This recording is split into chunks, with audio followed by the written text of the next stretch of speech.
On January 3rd, 2026, the world woke up to an image that just felt impossible. A sitting head of state captured in his own capital by U.S. Special Forces. This is the story of Operation Absolute Resolve, a lightning-fast raid that completely rewrote the rules of international power. So, let's break down exactly how it all went down. President Trump himself put it bluntly. He said it was dark and it was deadly. This wasn't some quiet arrest in the middle of the night. No, this was a citywide blackout, a full-on military operation that was designed from the ground up to send a message of overwhelming, undeniable American force. And then we all saw this picture. After years of defiant speeches, of clinging to power while his country crumbled, there he was, Nicolas Maduro, blindfolded in a sweatsuit, stripped of all his authority and sitting in U.S. military custody.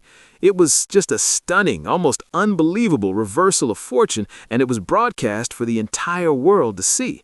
But let's be clear, this operation was about way more than just one man. It was a signal to the entire world. Washington was basically dusting off the Donroe Doctrine, that 200-year-old policy about U.S. dominance in the Americas, and drawing a brand new, very hard line in its own backyard. But, something this big doesn't just happen out of the blue.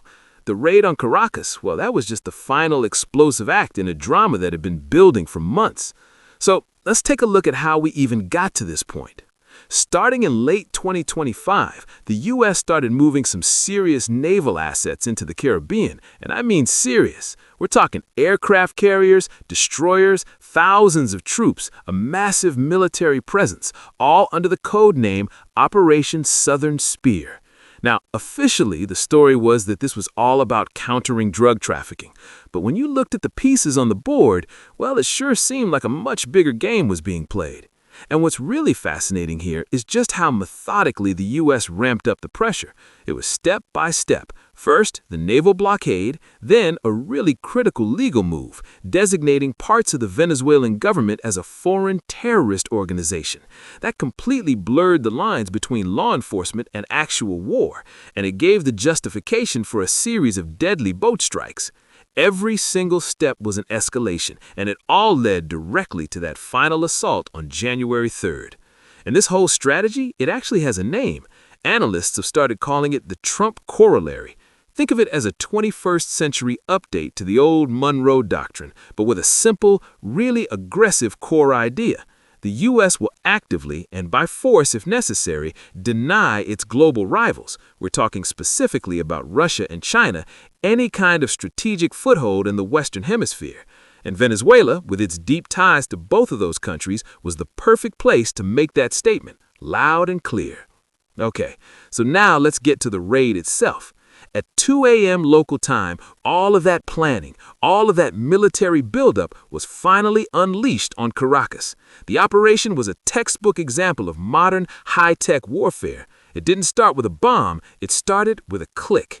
U.S. cyber units took down the entire Caracas power grid. In that total darkness, an air armada, over 150 aircraft, established complete control of the skies. And only then, under the cover of darkness and with air superiority, did the elite ground teams, Delta Force and the FBI's hostage rescue team, descend on the presidential palace.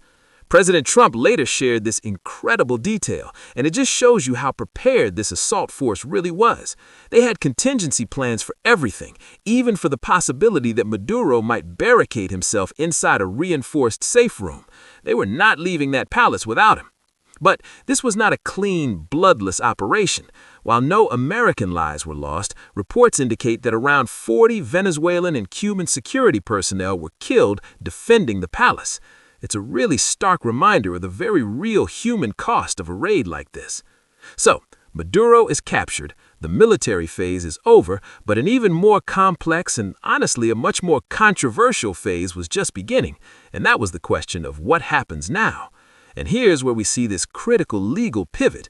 Maduro isn't being held as a prisoner of war or a deposed leader. Nope, he was flown directly to New York to face trial in federal court as a criminal defendant on charges of narco-terrorism. This is a huge deal because it redefines him not as a political figure, but as the alleged kingpin of a massive criminal enterprise. And then came this absolute bombshell of an announcement from President Trump. He said the United States would not be handing power over to an opposition leader or some transitional council. No, instead, the U.S. itself would temporarily govern Venezuela. I mean, that is just an extraordinary claim of authority over a sovereign nation. The American plan seems to be just as economic as it is political. U.S. oil companies are apparently already slated to move in and fix Venezuela's completely dilapidated oil infrastructure. But while Washington is busy planning the future of Venezuela, the present in Caracas is just chaos. Maduro's vice president has declared herself the new leader, calling the whole thing a kidnapping. So now you have two competing claims to power, and the result is a really dangerous, destabilizing vacuum. As you can probably guess, an action like this has sent absolute shockwaves across the globe, and it has split the international community right down the middle. And you can see that divide so clearly here. On one side, you have staunch U.S. allies and conservative leaders like Argentina's Javier Milei, the Israeli Prime Minister, and of course the UK. On the other, key regional neighbors like Colombia and Mexico, along with global rivals like Russia and China, were incredibly quick to condemn it. The argument from the critics really centers on international law. They're calling the operation a blatant act of aggression, a complete violation of national sovereignty, and a total disregard for the United Nations Charter, which, prohibits using force against the political independence of any state. But on the other side, supporters argue that the whole concept of sovereignty just doesn't apply here. From their point of view, Maduro wasn't leading a legitimate government. He was running a narco-terrorist state that posed a direct threat to the entire region. So for them, this wasn't an invasion, it was more like a massive international law enforcement action. And this isn't totally without precedent history. A lot of people are drawing parallels to the 1989 U.S. invasion of Panama to arrest Manuel Noriega, who, by the way, also faced drug trafficking charges in the U.S. That intervention had a really long and complicated aftermath, which raises the exact same question for Venezuela today. Does this lead to a stable democracy, or does this kick off a messy, prolonged occupation? The capture of Nicolas Maduro is, without a doubt, a pivotal moment, but it leaves all of us with a fundamental and pretty unsettling question. Was this a necessary strike for security, an action that freed a hemisphere from a dangerous narco-state? Or was it a dangerous act of imperial overreach, setting a precedent where international law always comes second to American will? The answer to that question is going to define the balance of power for decades to come.